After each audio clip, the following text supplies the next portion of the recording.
The day heaven met earth, when Jesus revealed his true power. What if I told you that in a single day, one man touched someone everyone feared, commanded nature itself to obey him, and drove out demons with just his words? What if I told you this wasn't mythology or legend, but a documented series of events that changed how we understand God forever? In Matthew chapter 8, you're about to witness something extraordinary. You'll see Jesus do things that defy explanation, things that made his followers question everything they thought they knew about reality. You'll discover why crowds followed him, why religious leaders feared him, and why his power over sickness, storms, and spiritual darkness proved he was unlike anyone who had ever walked the earth. This isn't just ancient history. This is the moment when heaven invaded earth, and nothing would ever be the same. Let's begin the story. Jesus had just finished teaching the most revolutionary sermon the world had ever heard. Thousands of people had gathered on a mountainside to listen to his words about love, mercy, and the kingdom of heaven. Now, as he descended from that mountain, the crowds pressed in around him. They weren't just curious anymore. They were desperate. Word had spread about this teacher from Nazareth who spoke with unusual authority, who claimed to know the very mind of God. But talk was one thing. What the people really wanted to know was this: could he back up his words with power? Could he actually do what he claimed? The answer was about to unfold in ways no one expected. The dusty road down the mountain was crowded and chaotic. People jostled for position, hoping to get closer to Jesus, hoping to hear another teaching, maybe even hoping for something more. The air buzzed with conversation and expectation. Then suddenly, the crowd went silent. People stopped walking. Some gasped. Others stepped backward, creating a widening circle of empty space. A man was approaching Jesus. But this wasn't just any man. This was someone no one was supposed to touch, someone no one was supposed to go near. He was a leper. In that culture, leprosy was more than a disease. It was a death sentence that happened slowly, visibly, and in complete isolation. Lepers were forced to live outside the city, away from family, away from the temple, away from everything that made life worth living. If they came near anyone, they had to shout unclean, unclean, to warn people away. The law was clear. Touching a leper made you ceremonially unclean. It meant you couldn't worship, couldn't participate in community life, couldn't be near God's presence. But this leper had heard about Jesus. He had heard the Sermon on the Mountain from a distance, perhaps hiding behind rocks where no one could see him. And somehow, against all social rules and religious laws, he found the courage to approach. He didn't stay at a distance. He didn't shout his warning. Instead, he came right up to Jesus and did something shocking. He knelt down. The crowd held its breath. What would Jesus do? Would he recoil? Would he follow the law and demand the man leave? The leper's voice cracked with emotion as he spoke. "Lord, if you are willing, you can make me clean." Notice what he said. He didn't question whether Jesus had the power. He questioned whether Jesus had the will. Would Jesus want to heal someone like him? Someone so broken, so rejected, so unclean. What happened next stunned everyone watching. Jesus didn't step back. He didn't lecture the man about proper procedure. Instead, he did the unthinkable. He reached out his hand and touched the leper. Gasps rippled through the crowd. Jesus had just made himself unclean. Or had he? "I am willing," Jesus said, his hand still resting on the man's diseased skin. "Be clean." Instantly, right there in front of hundreds of witnesses, the man's skin changed. The lesions vanished. The decay reversed. Healthy, clean skin appeared where moments before there had been rotting flesh. The man looked at his hands, his arms, touched his face. He was healed, completely healed. But Jesus wasn't done speaking. "Don't tell anyone about this," he said. "Go, show yourself to the priest and offer the gift Moses commanded, as a testimony to them." Why would Jesus tell him not to spread the news? Because Jesus knew that if word got out too quickly, the crowds would become unmanageable. People would come for the miracles, but miss the message. And by sending the man to the priest, Jesus was following the law. The priests were the only ones who could officially declare a leper clean. This healing wasn't just about physical restoration, it was about bringing someone back into community, back into relationship with God. The crowd buzzed with excitement as they continued toward Capernaum, the fishing town where Jesus often stayed. News of the healing spread despite Jesus' instructions, and by the time they reached the town, anticipation was electric. What would Jesus do next? As they entered Capernaum, a Roman centurion approached. Now this was unusual for different reasons. Centurions were Roman military officers, each commanding about 100 soldiers. They were occupiers, foreigners, representatives of the empire that ruled over Israel with an iron fist. Most Jewish people despised them. Yet here was this centurion, approaching Jesus with urgency in his eyes. "Lord," the centurion said, his voice tight with worry, "my servant lies at home paralyzed, suffering terribly." This detail is important. This wasn't the centurion's son or a family member. This was his servant, probably a slave. Yet the centurion cared enough about this servant to seek help, to humble himself before a Jewish teacher, to risk his reputation. It revealed something about this man's character. Jesus' response was immediate and generous. "I will go and heal him." But the centurion stopped him. What he said next would become one of the most profound statements of faith recorded in the entire Bible. "Lord, I do not deserve to have you come under my roof, but just say the word, and my servant will be healed. For I myself am a man under authority, with soldiers under me. I tell this one, 'Go,' and he goes, and that one, 'Come,' and he comes. I say to my servant, 'Do this,' and he does it." Do you see what the centurion understood? He recognized that Jesus operated under a chain of command, just like he did in the military. But Jesus' authority wasn't from Rome, it was from heaven itself. The centurion grasped something profound. If Jesus had authority from God, then sickness, disease, even death itself had to obey his commands. Jesus didn't need to be physically present. His word alone was enough. Jesus turned to the crowd following him, and his face showed amazement. "Truly I tell you," he said, "I have not found anyone in Israel with such great faith." Then he made a statement that must have shocked his Jewish listeners. "I say to you that many will come from the east and the west, and will take their places at the feast with Abraham, Isaac, and Jacob in the kingdom of heaven.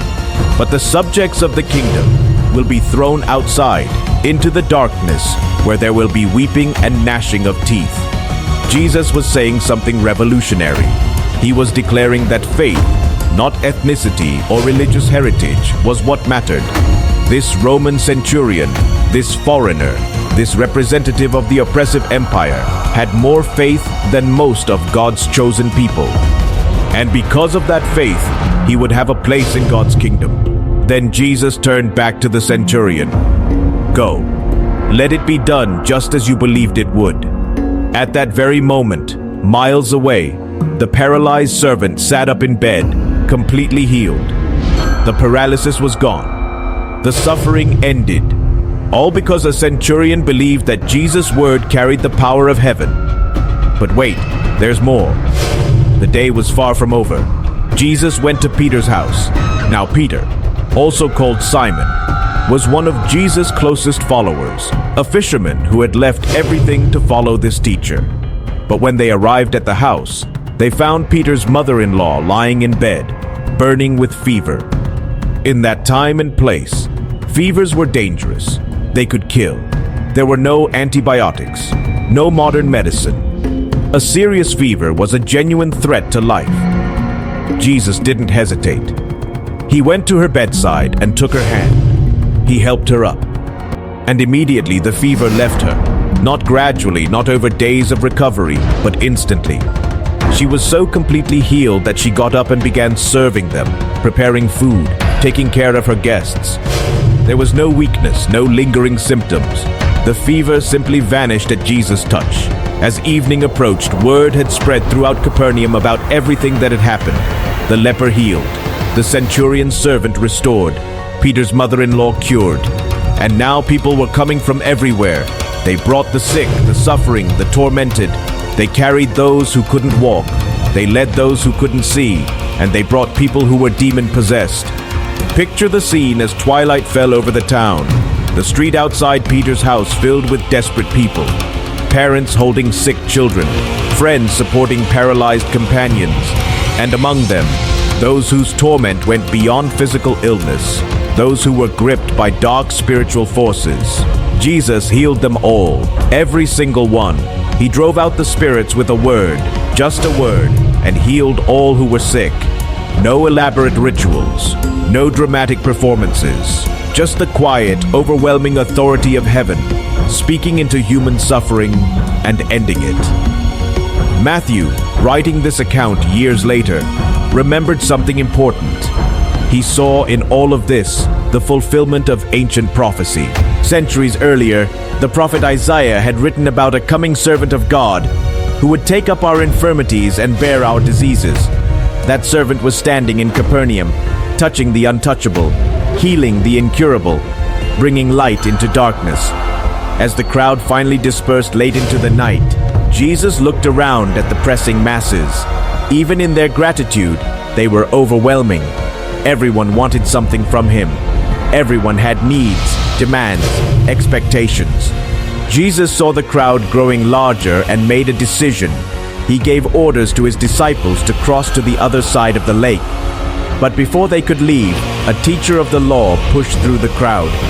This was significant because most teachers of the law, the scribes and experts in religious matters, were skeptical of Jesus. But this one was different. He approached Jesus with enthusiasm and declared, "Teacher, I will follow you wherever you go." It sounds like a wonderful commitment, doesn't it? The kind of dedication any leader would want. But Jesus knew something this eager volunteer didn't understand. He knew the cost of true discipleship. So he responded with words that were both honest and challenging.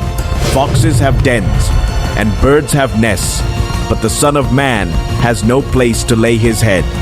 Jesus was saying, "Do you understand what you're signing up for? I don't have a home. I don't have security. I don't have comfort or stability. If you follow me, you're choosing a life of uncertainty, sacrifice, and constant movement." This wasn't a recruitment speech. It was a reality check. Another man, already one of Jesus' disciples, spoke up.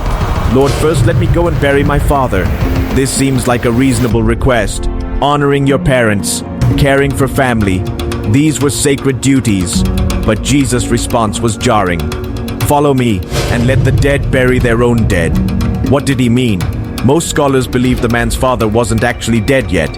He was saying, "Let me wait until my father dies and I've fulfilled my family obligations. Then I'll fully commit to following you." But Jesus was making a point about priorities and urgency. The mission of bringing God's kingdom to earth couldn't wait for perfect timing. Those who were spiritually dead could handle the physical arrangements. Those who were spiritually alive needed to act now. These interactions revealed something crucial about following Jesus. It wasn't casual. It wasn't convenient. It required everything. Finally, Jesus and his disciples got into a boat and pushed off from shore. The Sea of Galilee stretched before them, and they began to cross. Jesus, exhausted from the day's ministry, lay down in the boat and fell asleep. The rhythmic splash of oars, the gentle rocking of the boat, the cool evening air all combined to give him rest. The disciples rowed in relative peace. Some of them were experienced fishermen. Peter, Andrew, James, and John had spent their lives on this lake. They knew its moods, its patterns, its dangers. So when the sky began to change, they noticed immediately. Dark clouds rolled in with unnatural speed. The wind picked up, shifting directions suddenly. And then, without warning, a furious storm erupted. This wasn't just bad weather. This was a life-threatening tempest. Waves crashed over the sides of the boat. Water poured in faster than they could bail it out. The boat pitched violently, threatening to capsize. These experienced fishermen were terrified. They had seen storms before, but this was different. This was the kind of storm that killed people, that sent boats to the bottom and crews to their graves. They fought the wind and waves, but they were losing. The boat was filling with water. They were going to sink. And through it all, Jesus slept. Finally, soaked and desperate, they shook him awake. "Lord, save us!" they shouted over the roar of wind and water. "We're going to drown." Jesus opened his eyes and looked at them. Even in the midst of the chaos, even with the boat filling with water and the storm raging around them, his voice was calm. "You of little faith," he said, "why are you so afraid?" Then he stood up. In a boat that was pitching wildly in the storm, he stood. He looked at the wind and the waves, at the dark sky and the violent sea, and he spoke to them. "Quiet, be still." Immediately, the wind stopped. The waves flattened, the dark clouds dissipated. In an instant, the furious storm became a perfect calm. The sea turned to glass. The air went still. It was as if someone had pressed a pause button on nature itself. The disciples sat in the suddenly silent boat, dripping wet, staring at Jesus in complete awe. They looked at each other with expressions of shock and wonder. "What kind of man is this?" they whispered. "Even the winds and the waves obey him." They thought they had seen everything earlier that day. They had watched him heal the sick, cure the paralyzed, drive out demons. But this was different. This was Jesus commanding creation itself, speaking to the forces of nature as if they were his servants. This was power on a cosmic scale. You won't believe what they discovered when they reached the other shore. They landed in the region of the Gadarenes, Gentile territory on the eastern side of the lake. As they pulled the boat onto the beach, two demon-possessed men came toward them from the tombs. These weren't just sick people. These were individuals so violent, so dangerous, that they lived among the dead, in the caves where bodies were buried. No one could pass that way safely because of them. They were terrifying to look at, probably naked, certainly wild, their eyes reflecting something inhuman. But when they saw Jesus, something unexpected happened. They recognized him, not just as a teacher or a healer, but for who he truly was.